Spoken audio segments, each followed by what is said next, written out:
आज के इस वीडियो में मैं आपको 5वां दोहा समझाऊंगी। दोहा है, बिरह भुअंगम तन बसै मंत्र न लागे कोई, राम वियोगी ना जीवै जीवै तो बौरा होई।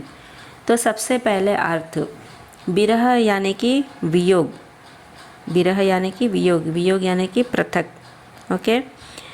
भुवंगम मीन्स सांप, मंत्र मीन्स उपाय या युक्ति, जीवय में जीवित, बौरा मीन्स पागल।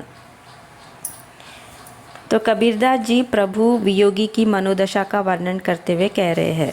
तो इस दोहे में कबीरदास जी प्रभु के वियोग में रहने वाला, तो उसकी दशा कैसी होती है उसका वर्णन कर रहे हैं। जब किसी को वियोग सताता है तब उसकी वैसी दशा होती है। तो यहाँ पर क्या कहा गया है कि जब किसी को वियोग सताता है तो उसकी दशा वैसी दशा होती है जैसे कि सांप के काट लेने पर होती है। उस दशा में कोई मंत्र अर्थात उपाय असर नहीं करता है। तो उसकी दशा कैसी होती है, वियोग की दशा, कि जैसे कि सांप काट लेता है तो उस पर कितने भी उपाय कीजिए तो उसका कोई असर नहीं होता है। परमात्मा के वियोग में व्यक्ति जीवित ही नहीं रह पाता।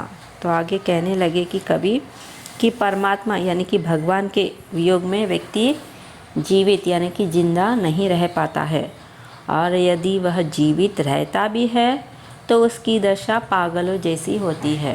तो यदि वह भगवान से विरह की दशा में रहता है तो जिंदा तो रहता है लेकिन उसकी दशा कैसी होती है, पागलों जैसी होती है, अर्थात वह सामान्य जीवन नहीं जी पाता है। तो प्रभु के वियोग में जिस तरह से एक व्यक्ति सामान्य जीवन जीता है वह उस तरह का जीवन नहीं जी पाता है।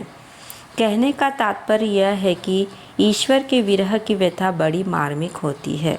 तो कहने का तात्पर्य क्या है इस दोहे में कि ईश्वर के विरह की व्यथा जो है बड़ी मार्मिक होती है, यानी कि बड़ी ही मन को छू जाने वाला दुख होता है, जिसमें जीवित रहना बहुत कठिन है।